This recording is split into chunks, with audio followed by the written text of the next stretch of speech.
In this video, we will look at some of the challenges that come with putting equitable education law and policy into practice. We will explore what the law and policy gaps are in equitable education, including what laws and policy are not consistent, absence of marginalized group, lack of enforcement and implementation, lack of follow-up action or provision, and lack of accountability, either political, bureaucratic, and social accountability. Let's get started in tackling these challenges one by one. Alignment between policy and laws. What should be expected in that is that policies are designed to support a law, to supplement or provide instruction on how to enforce this law and operate it in practice. Policies are the interpretation of the law at the operational level, and the theory shouldn't contradict them. So, what happens when a policy requires something that a law does not, or vice versa? This can be a tricky situation because only a law can be enforced through justice. For example, if a policy states that free school meals should be given to children from a lower socioeconomic group, but there is no law to enforce it, how do we know that it will be followed and respected? It is also possible that policy contradict and misalign with each other, which OECD experts argue that can lead to significant variation in policy implementation processes and outcomes. Another example could also be found in a country that has signed the Universal Declaration of Human Rights, which recognizes the right to education for all, and then denies access to education to certain groups such as girls or ethnic minorities. According to UNESCO, the inclusion of provision in international conventions are often not reflected in national laws. This is because a country may sign an international convention, but unless they ratify it, it is not legally binding. Once an international convention is ratified by a country, it usually undergoes legislative change before coming to a national law. As we turn to analyze inclusive education laws worldwide, UNESCO found that laws focus on people with disability in 79% of countries, linguistic minority in 60%, gender equality in 50%, and ethnic and indigenous group in 49%. This shows us how there is a gap in recognition of vulnerable and marginalized groups, where people with disability are represented in education laws in most countries, whereas ethnic and indigenous groups are reflected in less than half of the countries. Not only do laws and policy need to be aligned with each other, but they also need to align among different sectors and levels. For example, you might have a policy on supporting children with disabilities under the Health Authority, but those provisions also need to be clear under education as well. In practice, this means that a law relating to both education and health assigns responsibility and duties to respective ministries to protect children with disability because it is a cross-cutting issue. Policy can then be issued to guide how to operate those laws as required. Absence of marginalized group.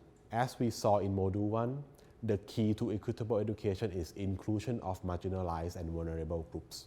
Inclusion also means that they are acknowledged and recognized in laws and policy because otherwise their absence would make them invisible. For example, if a country has significant refugee population yet does not have a law or policy to support education for refugees, then we could argue that a vulnerable group is excluded and not able to receive the same opportunities.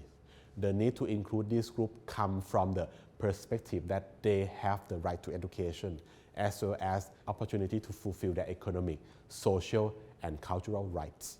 In the case of refugees and migrants in particular, this could avoid an entire generation being lost due to a lack of educational opportunities. Unfortunately, marginalized groups are often left behind in education laws and policy.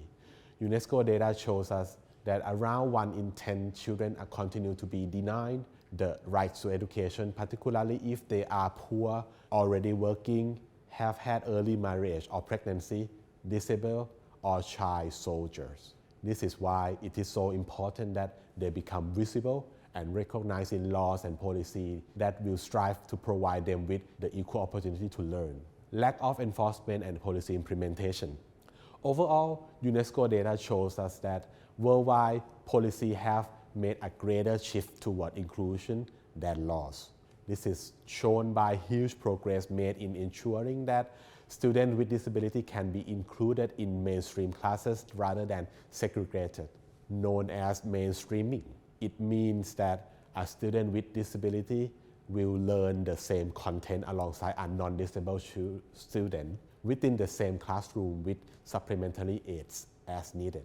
Countries may sign up to ambitious commitments which they find themselves unable to fulfill. For example, a review of 85 countries that has signed the Convention on the Rights of Persons with Disability found that there was a clear disconnect between laws, policy, and practices. The main challenge for this has been a lack of follow-up action toward inclusion, as they will often depend on the local context and social cultural factor. By using participatory approach, policy planning could more effectively serve the diverse needs of people and groups, which capacity building on better interpretation of laws and policy could lead to consistency and equity. Lack of follow-up actions or provision. Countries often have the best intention to create equitable education laws and policy. In Nepal, for example, the government is drawing up an action plan to create disability-friendly infrastructure in schools, while also improving teacher training and curriculum. However, there is currently no law or policy in articulating inclusive education standards to support this plan. In India, huge expansions were made to the rural school network to make primary school available within 1 kilometer of a child's home. But what happened as a result was the creation of a small school with inadequate infrastructure and resources. This means that in the end, these schools were not able to provide the same quality of opportunities as other larger schools in urban areas, and therefore didn't result in more equity in education. Lastly, accountability. There are 3 dimensions of accountability when we talked about equity in education. First, political accountability. The government elected by citizens must have political accountability to equity in education. Every time when it's come to the election, the government will be made accountable through democratic processes. So if the equitable education has been announced and not implemented, the government, when they face the electorate, they will require the political accountability through the democratic processes.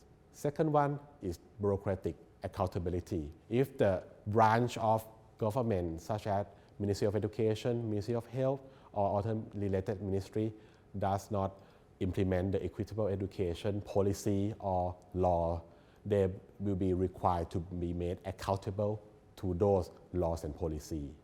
And lastly, in the 21st century, social network and other technology made it more easy to citizens and the society to create social accountability to the lack of implementation of Equitable Education Act or policy. So this is the very important progress in many countries. Despite this gap in enforcement and implementation, there is a way that they can be addressed and something that you can do, which you will find out in the next video.